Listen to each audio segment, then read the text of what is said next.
ہمارے چینل تبلیغ T V کو ضرور سبسکرائب کریں اور نئی اپڈیٹس کے لیے گھنٹی کے بٹن کو ضرور دبائیں۔ خدا کی قسم یہی سوچ آج ہماری قوم کی ہے۔ خانقاہوں میں مراقبے کروائیں گے، محاسبے کروائیں گے، مدرسوں میں پڑھائیں گے، یونیورسٹیوں میں پڑھائیں گے، جب اس کے دماغ پہ شہوت چڑھے گی اس کو شادی کا مشورہ نہیں دیں گے، اس کو کہیں محاسبہ کرو، مراقبہ کرو، فلاں بزرگ کا بیان سنو، تبلیغ میں چلہ لگاؤ، 4 مہینے لگاؤ۔ خدا کی قسم لا الہ الا اللہ یہ وہ سوچ ہے جو قوم لوط کی سوچ تھی، یہ مسلمانوں کی سوچ نہیں ہو سکتی۔ حرام شہوت سے بچنے کا راستہ اللہ نے شادی میں رکھا ہے، محاسبوں مراقبوں میں نہیں رکھا۔ نکال دو اس قرآن کو اپنے گھر سے باہر۔ اتنا میں معاشرے کے خلاف اس چیز میں لڑ کے خود تھک گیا ہوں کہ میں کبھی سوچتا ہوں یا تو میں پاگل ہو گیا ہوں یا یہ سارے لوگ پاگل ہو گئے۔ ایک خاتون کا میرے پاس فون آیا، میں بیوہ ہو گئی ہوں، میرے سے اپنی خواہش برداشت نہیں ہو رہی، زنا کا خطرہ ہوتا ہے، تو میں ایک کم درجے کا گناہ کر کے اپنی خواہش کو پوری کر لیتی ہوں۔ میں نے کہا حرام ہے، آپ نکاح کریں۔ مجھ سے کوئی نکاح کے لیے تیار نہیں ہے۔ میں نے کہا آپ اپنے حقوق سے دستبردار ہو کر کسی سے نکاح کر لیں کہ بھئی مجھے صرف اپنی اس حلال خواہش کے لیے کسی مرد سے نکاح کرنا ہے، میں اپنے آپ کو گناہ سے بچانا چاہتی ہوں، میں اپنے حقوق چھوڑنے کے لیے تیار ہوں۔ میں نے کہا کر لے گا نکاح، کیونکہ اللہ نے عورت کی خواہش کے لیے مرد کو بنایا اور مرد کے لیے عورت کو، اس کے علاوہ کوئی راستہ اسلام میں حلال نہیں ہے۔ اور اس مرد سے بھی قیامت کے دن سوال ہوگا جو اتنی بیوہ اور اس جیسی لاکھوں عورتیں بیٹھی ہوئی ہیں، حرام طریقے سے خواہشات پوری کر رہی ہیں، اور جب اس کمبخت سے کہا جاتا ہے کہ تو نکاح کر لے تو کہتے ہیں مجھ میں نکاح کی طاقت نہیں ہے، جبکہ انٹرنیٹ پر روزانہ ننگی فلمیں دیکھ رہا ہوگا، اتنی شہوت ہے، روزانہ اور طریقوں سے اپنی حرام خواہشات پوری کر رہا ہوگا، اور بڑے بڑے قوم میں کارنامے سر انجام دے رہا ہوگا جن کے لیے اچھا خاصا حوصلہ چاہیے۔ لیکن جہاں کسی عورت کو عفت اور پاک دامنی والی زندگی میسر کرنے کی بات آتی ہے، نکاح کی بات آتی ہے، یہ بکری بن کے بیٹھ جاتا ہے، کہتا ہے میرے اندر قوم سے لڑنے کی، رشتہ داروں سے لڑنے کی طاقت نہیں ہے۔ ویسے اس کو بولو نا وہاں جا کے بم رکھ کے آؤ تو رکھ کے آ جائے گا، اس کو بولو نا یہ فتح کر لو مارے کا، یہ کر کے آ جائے گا۔ تو بھائی یہ طریقہ نہیں ہے۔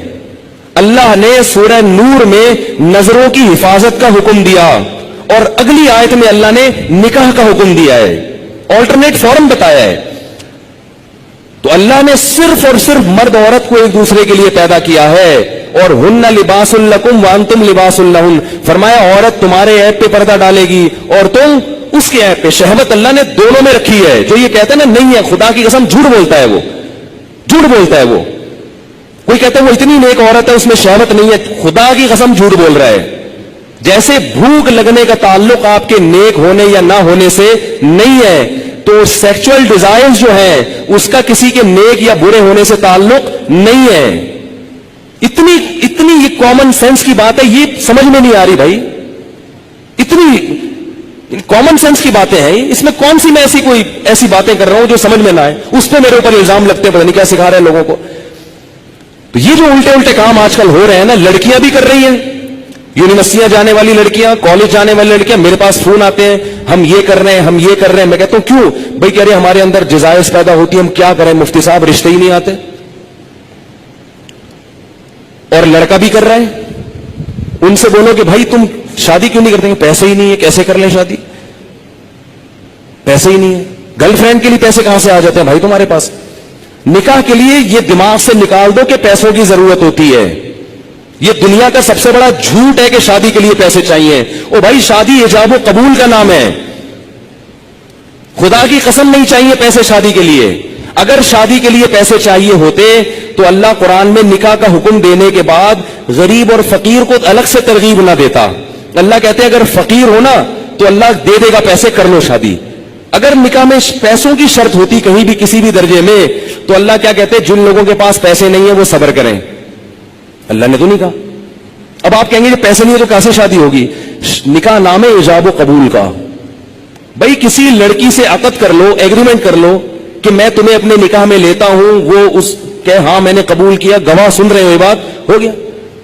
اب اگر پیسے نہیں ہے تو اس کو بتایا پیسے نہیں ہے میرے پاس، تم میرے گھر آگے رہنا چاہتی ہو تو میرے ذمے تمہارا خرچہ ہے، لیکن یہ ہے میرے پاس، میں جتنا خود کھا رہا ہوں اس میں سے آدھی روٹی تمہیں کاٹ کے دے دوں گا۔ بہت مشکل ہے.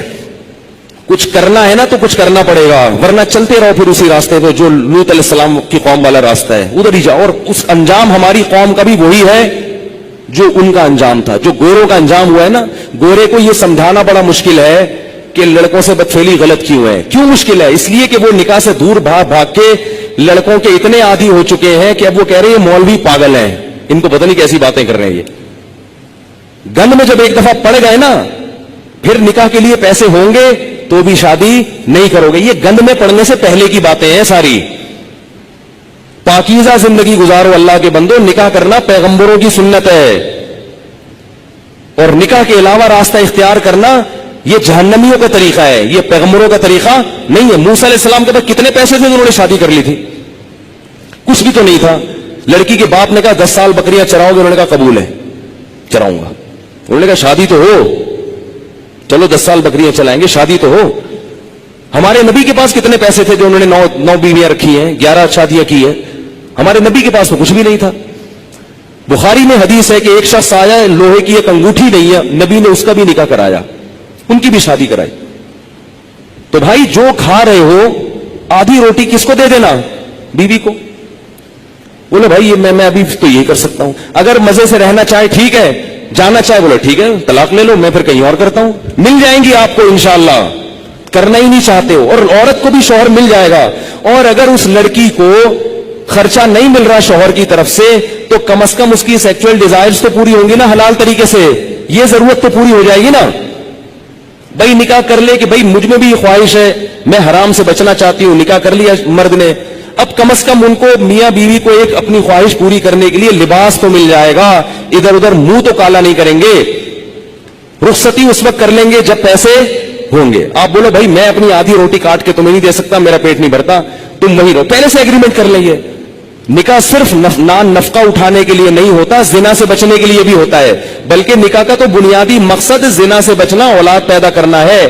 یہ ذمہ داریاں تو اللہ نے ایک نظام کو چلانے کے لیے مرد کے کندھوں پہ ڈال دی ہیں, ورنہ نکاح کا بنیادی مقصد یہ نہیں ہے. اگر یہ مقصد ہوتا تو محمد صلی اللہ علیہ وسلم حضرت خدیجہ سے شادی نہ کرتے, کیونکہ حضرت خدیجہ کے پاس پیسے تھے, ہمارے نبی کے پاس پیسے نہیں تھے.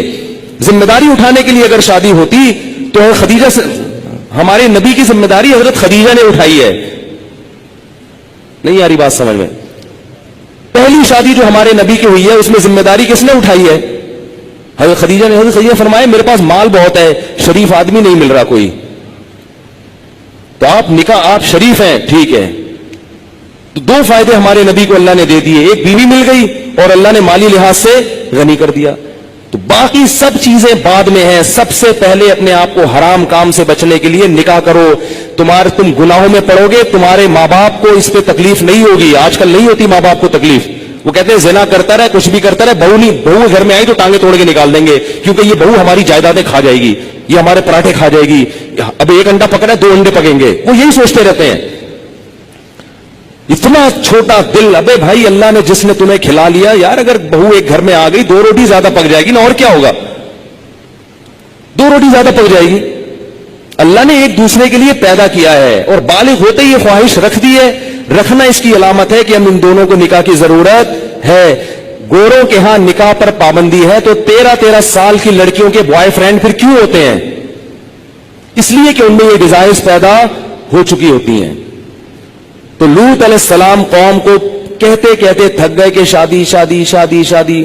وہ یہ نہیں کہہ رہے کہ میں نے خانقاہ کھولی, اس میں مراقبہ کرواؤں گا تمہیں, محاسبہ کرواؤں گا, چلہ کرواؤں گا, اور پھر بزرگوں کے بیانات سنو گے تو تمہارے دل سے یہ نفرت نکل جائے گی. یہ نہیں کہہ رہی لوط علیہ السلام. یہ 4 مہینے لگاؤں گا تبلیغ میں تم سب کے.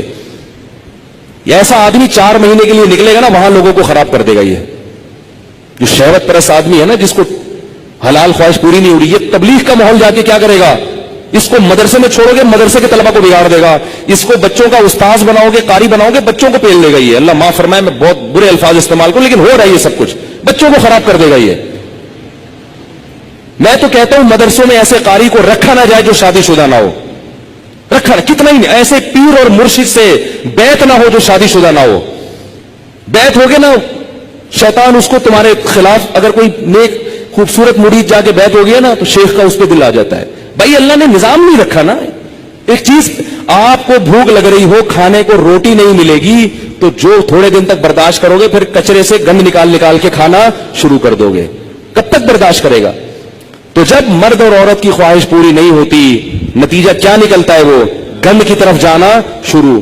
اور ایک وقت تک تو واپسی کا چانس ہوتا ہے, کچھ وقت کے بعد پھر پیسے آ جائیں گے نا, کروڑوں روپے بھی, پھر بھی واپسی کا چانس. تبھی نکاح کے بعد بھی گندگی میں پڑے رہتے ہیں ایسے لوگ. دیر سے جن کی شادیاں ہوتی ہیں نا, شادی کر کے بھی گناہ نہیں چھوڑتے ہو. تو لوط علیہ السلام نے کیا کہا اپنی قوم کو کہ یہ عورتوں سے نکاح کیوں نہیں کر رہے؟ قوم جواب میں کہہ رہی ہے, ما لنا فی بناتک من حق, ہمیں عورت سے نکاح میں دلچسپی ختم نہیں ہے. اس سے پتا چلا کہ گناہوں میں جب پڑو گے تو حلال کی لذت, بولو نا, ختم ہو جائے گی, ختم ہو جائے گی. اور یہی ہو رہا ہے ہمارے معاشرے. بیویاں گھر میں بیٹھی ہوئی ہیں اور منہ کالے ہو رہے ہیں باہر جا کے. عورتوں کے اپنی زوجاؤں کو وقت ہی نہیں دیتے, محبت ہی ختم ہو گئی, کیونکہ اتنی گرل فرینڈ ہیں اسے منہ کالے کرا لی ہیں, اتنی عورتوں سے منہ کالا کرنے کی عادت پڑ چکی ہے, شادی سے پہلے پڑ چکی ہوتی ہے. آج کل جو شادی کے بعد کیسز آ رہے ہیں نا, وہ پتہ ہے کیا آ رہے ہیں؟ شادی ہوئی تو پتا چلا میرے میاں کی اتنی پہلے سے فرینڈز ہیں, اب چند دن تو بیوی کی طرف رغبت تھی, اس کے بعد وہ پرانی والی فرینڈز وہی شروع ہو گئے. عورت پہ کیا گزرتی ہے؟ عورت سب کچھ برداشت کر لیتی ہے, مگر مرد کی بد کرداری عورت سے برداشت نہیں ہوتی. اس کو یہی نہیں پتا کہ کل کس عورت کے ساتھ دوستی لگائے گا, پرسوں کی. گھر تو ایسے گھر تھوڑی چل سکتا ہے. ایک عورت کی کال ہوتی نا جو ایسے اپنے غم بتاتی ہے, تو میں آپ کو بتاتا, درجنوں عورتیں ہیں. نتیجہ کیا نکلتا ہے کہ ان لڑکوں کو شادی سے پہلے لڑکیوں سے دوستیوں کی عادت پڑ چکی ہوتی ہے, وہ چسکے لے لیے ہوتے ہیں. اب شادی کے بعد پھر وہ کہتے ہیں یار ایک بیوی, یہ کیا ہے؟ یہ درجنوں لڑکیاں, درجنوں لڑکیاں. پہلے ہی سے جب بچہ بالغ ہو تو والدین کو اللہ کا واسطہ دے کے کہتا ہوں, اپنے بیٹوں کی بیٹیوں کی فکر کرو. بچہ بالغ ہو, برائیوں میں پڑنے سے پہلے اسے اس کو گھر بار پہ لگا دو. اتنا نیک شریف نکلے گا, دیکھو آپ دعائیں دو گے مجھے, ایسا پیارا بچہ نکلے گا آپ کا, تھوڑے دن میں اس کی اولاد ہو جائے گی, میاں بیوی بچہ, وہ اسی میں مشغول ہو جائیں گے. اس کے کیونکہ اللہ نے انسان کے دل میں فطری طور پر گناہ سے نفرت رکھی ہے. جب اس کی حلال طریقے سے تذکیر ہو جائے گی تو فطری طور پر اس کا طبیعت جائے گی نہیں گناہ کی طرف. میرے جو بزرگ ہیں, میرے مشائخ ہیں, 13 14 سال کی عمر میں ان کی شادیاں ہوئی تھیں. ایسی پاکیزہ زندگی انہوں نے گزاری ہے. میرے جو بزرگ ہیں, میں ان کی بات کر رہا ہوں, 13 سال 14 سال میں ان کی شادیاں ہوئی ہیں, ایسے پاکیزہ زندگی. تو میڈیا تمہیں جہنم کی آگ کی طرف لے